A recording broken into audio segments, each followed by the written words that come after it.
All right, thank you so much. Hopefully you can all hear me just fine. Yeah, thank you for having me. Again, I'm speaking from Morgantown, West Virginia, which is about 3 hours inland from Washington, D.C.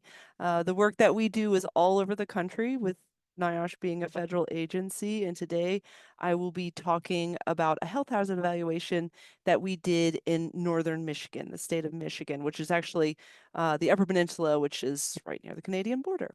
And so just over a year and a half ago in the winter of 2023, an outbreak of blastomycosis was identified among workers at a paper mill in northern Michigan. And since then, NIOSH has led a multi-agency response to an employer request by the paper mill for a health hazard evaluation, or an HHE as we call them. And today I'll share how we planned and conducted a medical survey as well as an environmental assessment at the mill, and share some of our preliminary results and recommendations from the HHE. And first, I'll share a little bit about what the HHE, or Health Hazard Evaluation Program, actually is.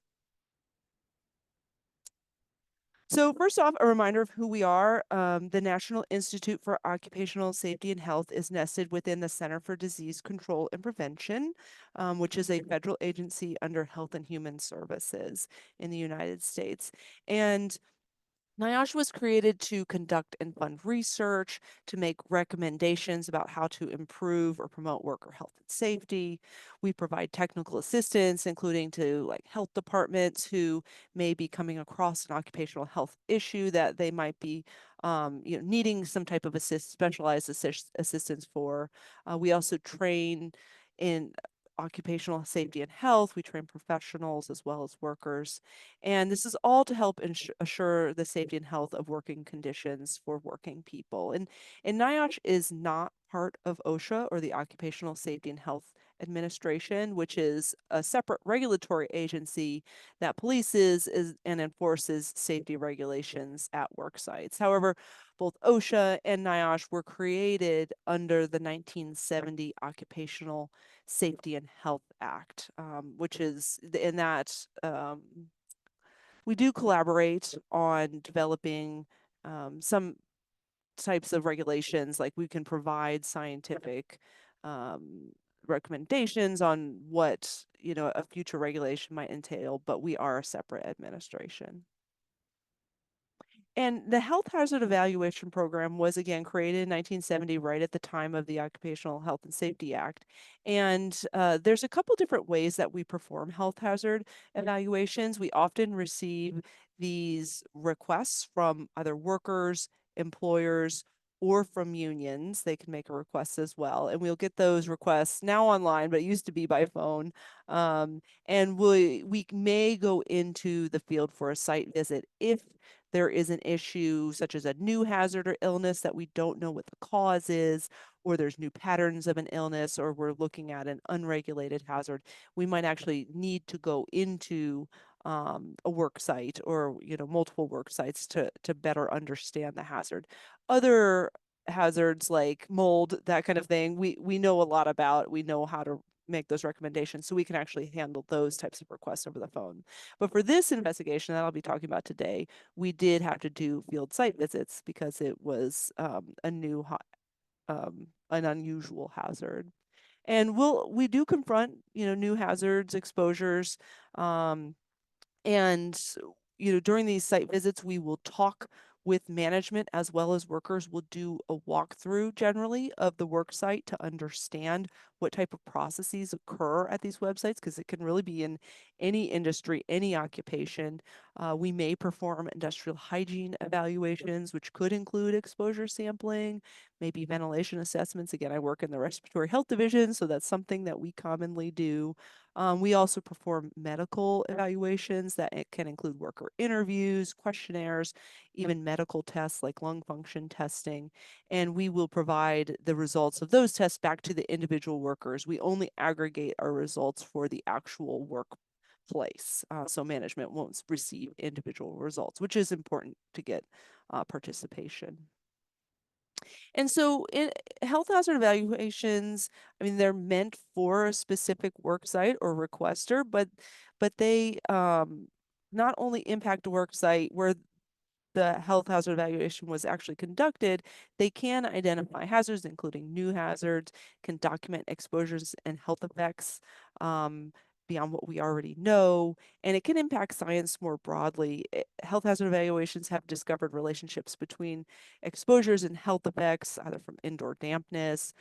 We can help with creation of new exposure controls, inform sampling or analytic methods maybe that haven't been performed before. And this can also, these evaluations, while we don't call them research because of the regulation that they're conducted under, they can inform industry-wide studies that can actually spur on further research. And it's an important way to identify emerging hazards and promote prevention measures. So I'll turn to the health hazard evaluation we did for blastomycosis at a paper mill. And blastomycosis is a rare fungal infection that is contracted from exposure to the fungus Blastomyces, which is most often encountered in outdoor environments.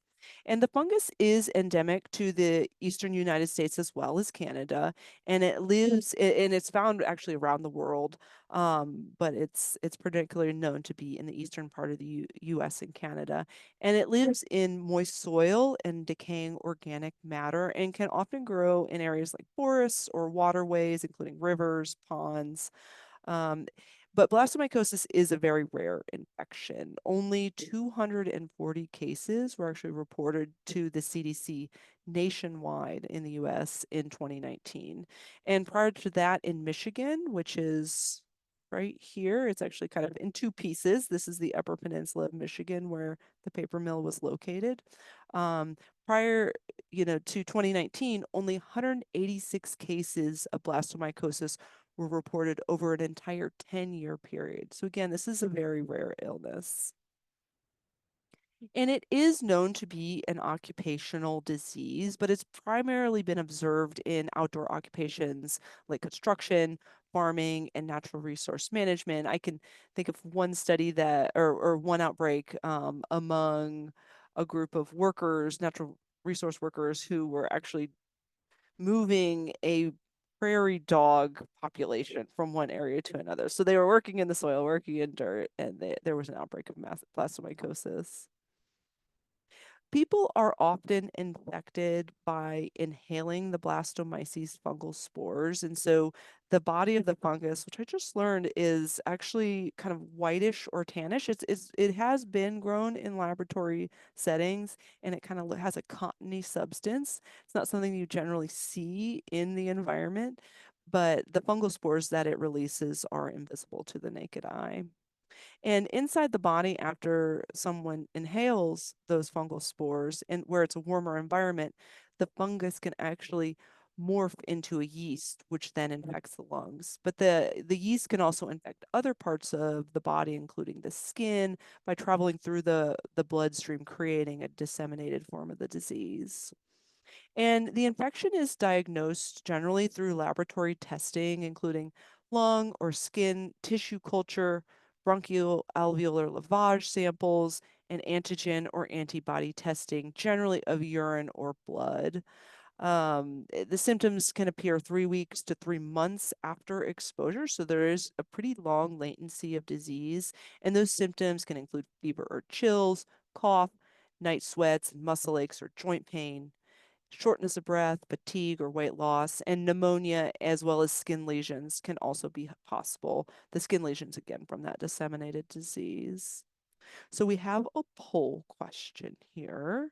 And is blastomycosis a contagious illness? And the options are yes, yes, but only in rare circumstances, or no. So we'll give you a couple of minutes, or a couple seconds, really. I think once we get to 70%, I'll just wait because we're getting close. So is blastomycosis a contagious illness? So interesting. We're looking at the answers here. It's almost a 50-50 split between yes, but only in rare circumstances, and no. All right. So I'm going to go with yes, but only in rare circumstances. Move on here. So it's not, blastomycosis is not thought to be a contagious illness like the flu or COVID. Um, there have been some documented cases that it was contagious either through sexual contact, and I think also from a dog bite. Dogs can get this illness. They're actually, it's kind of known as a dog-related illness in the veterinary world because dogs, what do? They spend a lot of time roaming around, sniffing the ground, sniffing dirt. And in areas where blastomyces is endemic, they can actually contract blastomycosis and they can be a sentinel actually for disease. So the answer is yes, but only in very rare circumstances do you see human to human transmission or animal to human transmission. And blastomycosis is often underdiagnosed or misdiagnosed, particularly early on, since those symptoms can mimic other diseases. Think about it: fever, cough, sweats, night chills. That sounds like about any respiratory disease that you could get. And so often blastomycosis cases are missed and until antibiotics actually fail to treat illness. And so infections are generally treated with antifungal medications after an antibiotic does not work. And sometimes it's gone, the illness has gone as far as pneumonia before that's even figured out, which is a real problem because that, delayed treatment can potentially lead to more severe disease. So in early 2023, blastomycosis, a cluster of atypical pneumonia cases was identified by a local physician in northern Michigan. And because blastomycosis is a reportable disease in several states in the US, including Michigan, that those atypical pneumonia cases were reported to the local health department, and blastomycosis was diagnosed as the cause. And all of those first cases identified were among people who worked at a local paper mill. Where this paper mill is located, it's in a fairly rural area. The town has a population of about 11,000 people, and blastomycosis is, while it's not common, it does occur in the area. But the cases generally average about less than one case per year for the county. And so on March 6, 2023, the local health department sent out an alert to local healthcare providers to be on the lookout for additional cases. And within a few days, 15 cases had been identified. And shortly thereafter, on March 17th, the mill made a management request to NIOSH for a health hazard evaluation after consulting with the local and the state health departments, as well as the CDC and other representatives at NIOSH. So the decision was made by mill management to submit a request for a health hazard evaluation to NIOSH. And 10 days after that request was received, on March 27th, NIOSH and other representatives from the CDC, Mycotic Diseases Branch, as well as the state and the local health departments in the area in Michigan, traveled to the mill to conduct the first site visit for the health hazard evaluation. And the paper mill is a very, very, very large facility. It produces graphic paper, kind of like what you would find in magazines, and it operates 24 hours a day, 7 days per week, year round. There's very few times when it actually shuts down, which might only be for like cleaning or just regular maintenance. And it's been in operation, at least parts of the mill, since 1911, and it's the largest employer in the area, employing approximately 1,000 employees as well as contractors. And the property is about 2,200 acres. This is the mill right here, and then this is the whole property. It's located right along a riverway.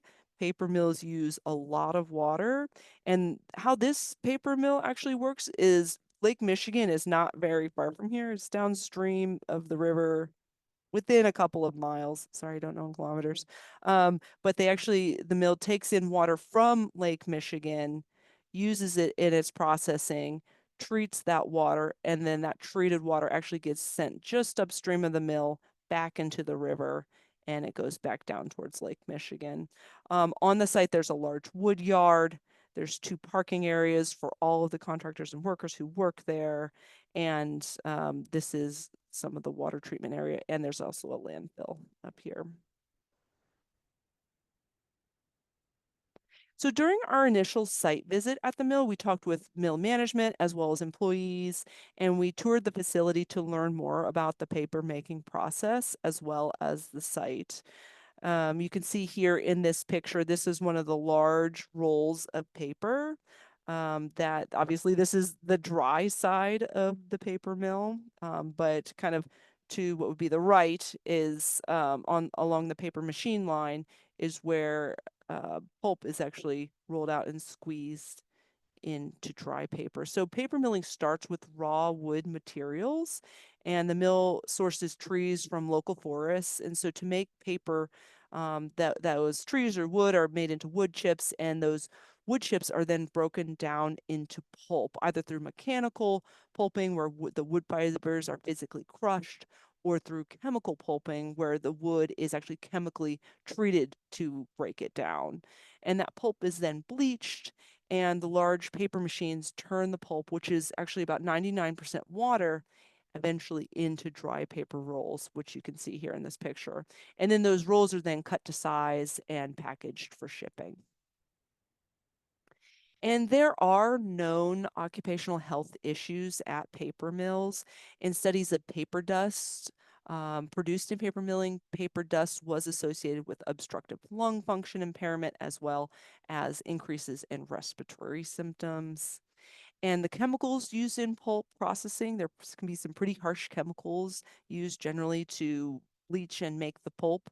Um, it can include chemicals like sulfites and sulfates, and those were associated with increased mortality from acute myocardial infarctions or heart attacks. However, there's nothing that we know about paper mills that put them at increased risk of blastomycosis due to their processing.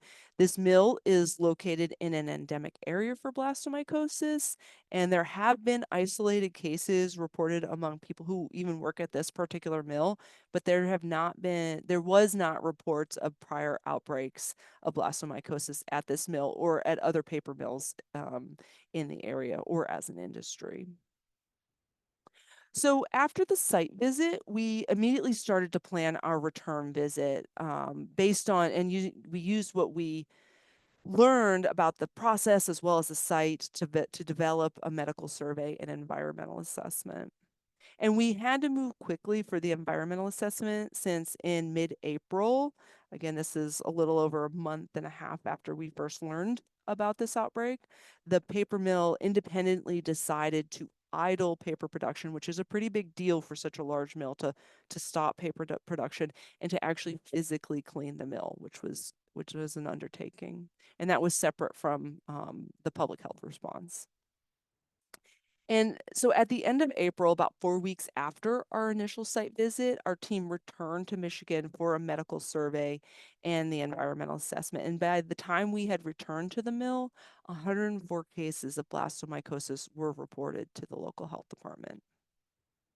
So the goal of the HHE was to assess exposure to blastomyces and ultimately to try and find the source of the exposure to blastomyces.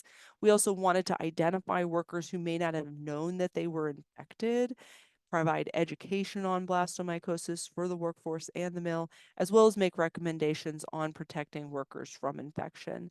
And since NIOSH is worker focused, the health departments continued their surveillance activities, which they continue to do, and continue to monitor for cases not associated with the mill. So for our health hazard evaluation, the medical survey had 2 parts. You can see it was done here in actually a church gym because the mill was closed again. We like to do the medical survey at the work site during the workday while workers are working so that we can get better participation and they don't, it's part of their job. But because the mill had idled, we actually had to do it off site. And so that was kind of a scramble to figure out where to go, but we found a great spot.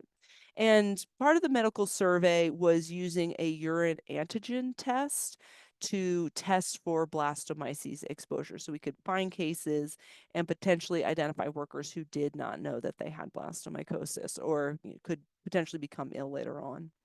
The other part of the survey was an interviewer-administered questionnaire, and the questionnaire covered worker demographics. We asked about job information and where people worked at the mill, their work locations. We asked about what kind of environmental conditions they were exposed to, including being exposed to pulp, were they exposed to wind inside the mill, water around the mill. We took health histories, including asking about blastomycosis illness, if they did report having blastomycosis. And we also asked about non-mill related exposures like hiking and farming or, other jobs like in construction, because those are known risk factors for having blastomycosis. And many of the questions that we asked were asked since October 1st, 2022, since the earliest case that we knew about at the time we developed the survey was January 1st. So we wanted to ask about a period 3 months, up to 3 months prior to that, based on the incubation period, the longer end of the incubation period for getting for illness onset from blastomycosis. So 3 months prior to January 1st, when the first known illness was October 1st. So that's when we asked about many of the work locations, things like that. And to maximize the information that we collected, we trained over 50 NIOSH staff to deliver these interviews by phone. And so when a worker came to the site, they actually called someone at NIOSH, which could have been generally Cincinnati, Ohio, or Morgantown, West Virginia, and they did the interviews that way. And for our blastomycosis case definition, we identified workers with blastomycosis based on laboratory information that had positive evidence for blastomyces or blastomycosis. And that laboratory information came either from the NIOSH urine antigen testing or from information collected by the health department, because they asked about any testing done, they got medical records. So we were able to get a little bit more information that way. And our definition differed slightly from the health department, because, as well as other surveillance definitions of blastomycosis, and that we didn't rely on symptom information.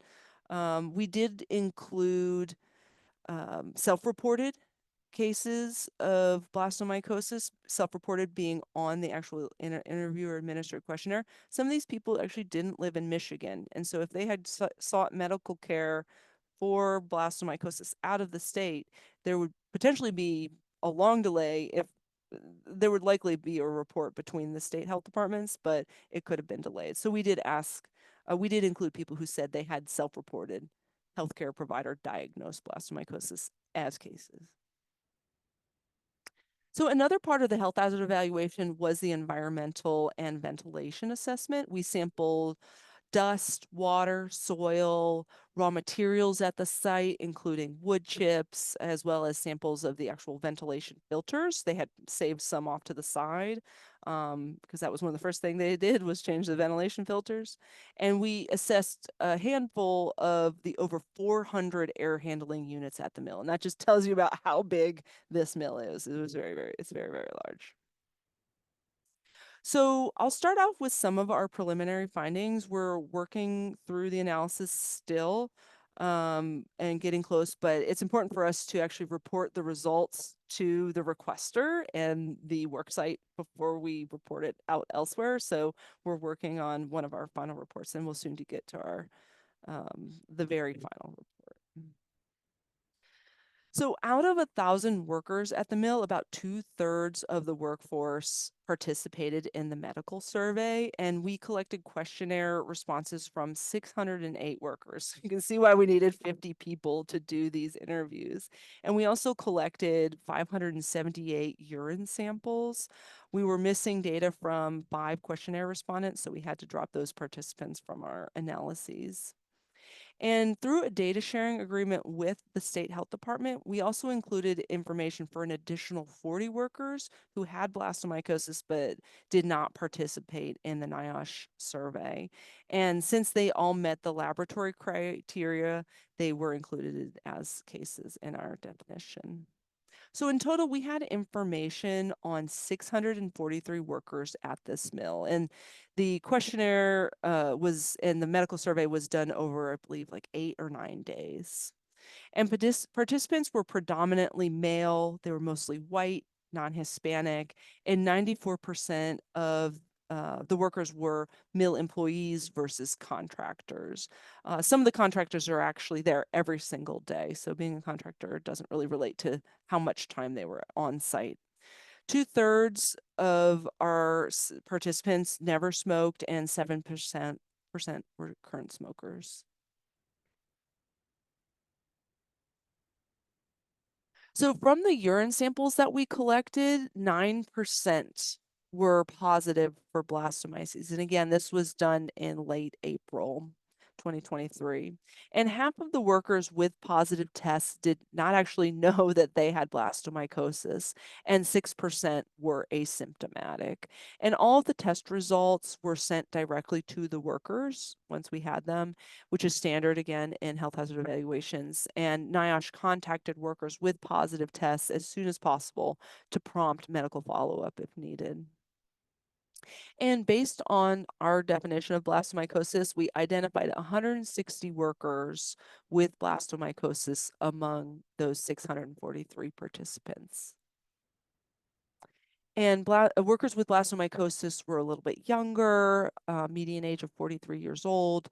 They tended to be more male and worked fewer years at the mill. And we didn't see significant differences based on employee versus contractor status or by race or ethnicity.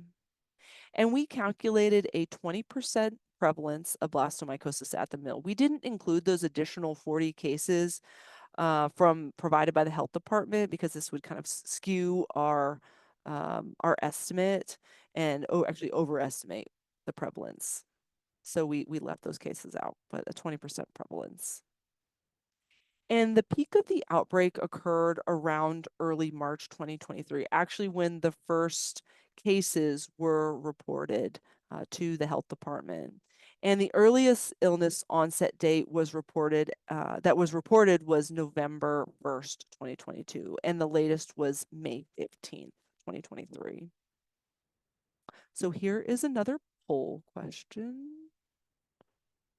Close that one. So what information, so again, when I'll go right, oops, I won't do that. So this is what we call an epicurve. It's a histogram of the number of cases of illness over some time component. And in this particular graphic, it's week of illness onset. So what information is an epicurve like this curve useful for when investigating an outbreak? Is it A, when the peak of the outbreak occurred, the magnitude or size of the outbreak, exposure propagation type? It could be either a point source or person to person type illness. Can look at outlier cases, exposure time frames, seasonal patterns of illness, or all of the above. So what information is it useful for?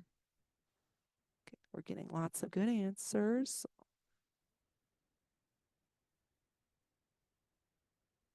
Okay.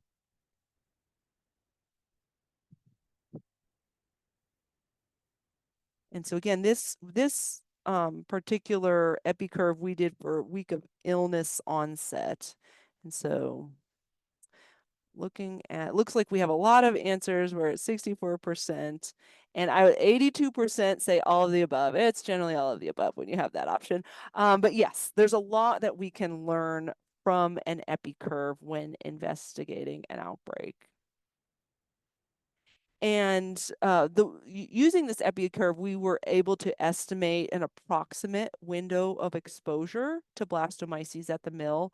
And that window was estimated to be sometime around mid-October 2022 through February 2023, though exposure may have persisted into April or even as late as May 2023. Blastomycosis, again, can take weeks or months after exposure to develop. So illness may have actually begun after the exposure ceased at the mill. And no additional cases were reported beyond May. And by July 2023, the health department, I think it was the state health department, declared the outbreak over. And one death was unfortunately attributed to this outbreak. So it is a deadly illness. And all known cases during the outbreak were associated with the mill except for one case. which we did not include in these analyses. And that case occurred in the previous fall, so fall 2023. But that is consistent with background levels for the disease. But otherwise, all these cases were among the mill workforce. And we collected symptom information, and we asked questions like, since October 1st, have you experienced any of the following symptoms or medical conditions? And then we would go through anything that was related to known to be related to blastomycosis, like cough, fever, shortness of breath, or dyspnea. And all symptoms and medical findings reported were more common among workers with blastomycosis than those without blastomycosis. For instance, cough was the most common symptom reported at the mill, and it was reported by 90% of workers with blastomycosis. But it's also notable how common some of these symptoms were among workers without blastomycosis. 61% of workers without blastomycosis reported cough. So there's a lot of people at this mill reporting cough. It was asked over a fall, winter, springish timeline, but still, that's a lot of people reporting cough. And not everyone had lung imaging done, but 63% of workers with blastomycosis had abnormal lung imaging. And we also did get reports of skin lesions for some of these cases as well. And so one thing we were particularly interested in was figuring out where people worked who had blastomycosis. Where, hopefully that could tell us a little bit about where potentially exposure occurred. And so we calculated the prevalence of blastomycosis based on where the workers worked primarily, and I'm reporting here based on where people reported working either for their primary work location. We asked about secondary work locations. We asked about where they had a break room or an office. And some people changed jobs over this period, so we asked about multiple jobs. It was anything within that October 2022 through April 2023 window. We wanted to know where they primarily worked. And so when it says ever worked, it's really ever in a 7-month time frame. And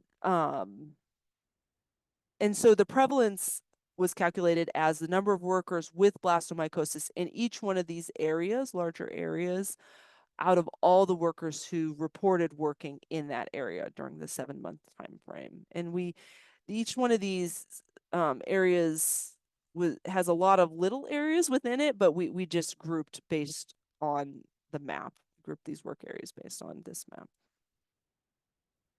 So the maintenance areas had the highest prevalence of blastomycosis among workers. And the maintenance areas are located around the mill. You can actually see here's a little maintenance area, here's a maintenance area, here. And some of the maintenance areas, and particularly right here, actually do overlap with paper machine line number 1, which is this. There are 3 paper machine lines at this mill. Here's the first one. This one's called E3 paper mill. This one's called E4. I don't know where it happened to E2. Maybe it never existed or it was dismantled at some point. And the paper machine line number 1, which is again right here, it had the second highest prevalence of blastomycosis at the mill. And again, it overlaps with some of those maintenance areas. And paper machine line 1 is, again, it's one of 3 paper machine lines that turn wet pulp into rolls of dry paper. So it's a very wet process, though the finished rolls are in dry conditions. And these are very long. I mean, like hundreds of meters, I would say, as how big these paper machine lines are. They're very, very large. And the other 2 paper machine lines, number 3 and number 4, they're very, very similar in their processes to paper machine line number 1, but we did not see as high a prevalence of blastomycosis in these other areas as we did in paper machine line 1 in the maintenance areas. So for the ventilation assessment, we found that many units required cleaning or filter replacement.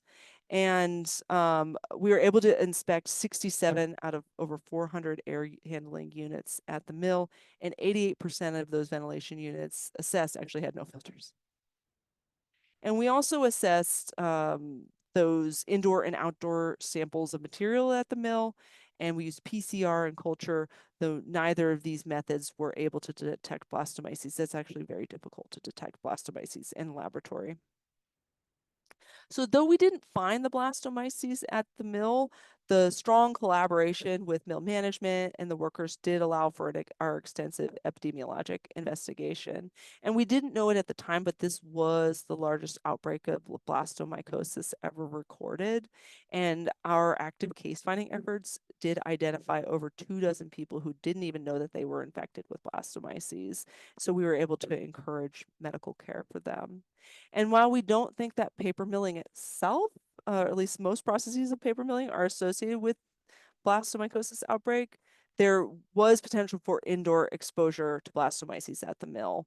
And we did see kind of differential blastomycosis prevalence by where people worked.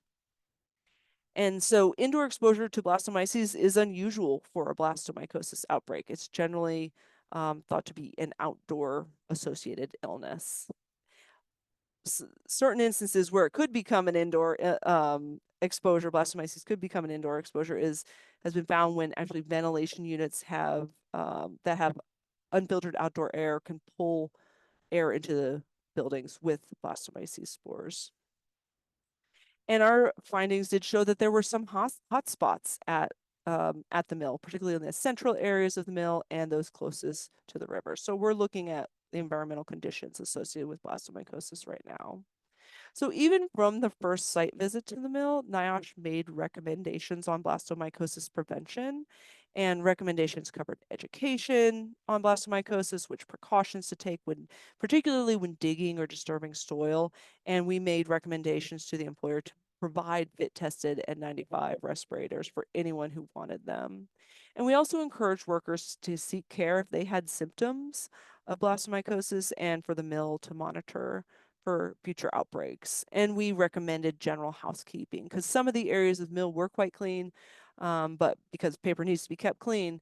But we also recommended maintenance of the ventilation system as well as the mill to inspect for any kind of water intrusion or damage. So here's another poll question. So where does education on blastomycosis prevention fall in the hierarchy of controls? Give it just a couple seconds.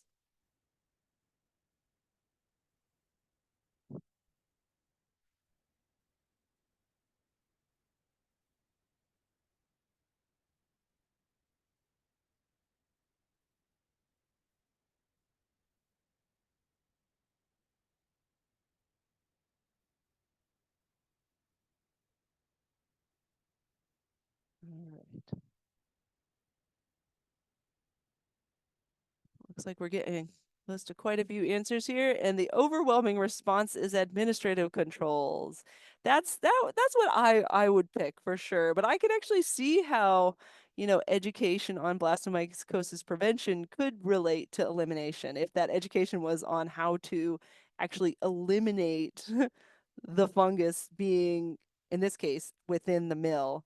But if we're just talking about education in general, I'd say that's kind of more of an administrative control. If it was, education on PPE, sure, then we could um, probably select PPE. But I think the point of this question was to show that we're pretty low on the upside down triangle in what we can offer for this mill, because elimination would be great, but weren't able to physically sample for the blastomyces, so we could direct people exactly where to eliminate the blastomyces. This is a huge facility.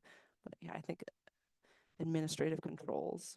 So even with our evaluation, much is still unknown about blastomycosis infection and response, particularly at this, during this outbreak. For instance, even though respiratory symptoms are associated with paper milling, why was there such a high prevalence of cough and even fever in mill workers that did not have blastomycosis? So there might be some underlying health issues going on in this workforce. And does that affect the likelihood of getting blastomycosis? We don't know. And also, that could have just been because it was over winter. We're not exactly sure. And also, when is urine antigen testing useful for case identification and outbreaks? Up to 50% of people are asymptomatic for blastomycosis. So, and urine antigen testing is not something that you regularly do unless there is a known outbreak or a known illness around. And so, when we did this urine antigen testing, it could have been well after exposure had ceased, or weeks or months afterwards. And so, how effective is this type of testing over time for active case finding? And where did the blastomyces exposure occur? We're not exactly sure. The environmental samples were negative. So it's really, really difficult to detect blastomyces with current laboratory methods. It can be done, but it's difficult. And so, the cases occurred throughout the mill. So determining exactly where to sample was challenging. And lastly, exposure to blastomyces is uncommon in indoor environments, though, as I said before, ventilation of unfiltered outdoor air, which we know occurred at this mill, could facilitate exposure, but we don't specifically know if these workers were infected indoors or outdoors near the mill, but our analyses at environmental conditions will hopefully kind of get closer to that understanding. Um, so, though we do think it is likely an indoor exposure that occurred. And so, overall, this was a multi agency response that required a lot of collaboration, and a lot of people contributed to this investigation. And so, there's a lot of people to thank here, especially mill management and the employees who did cooperate. So, with that, I will take any questions. And thank you for your time.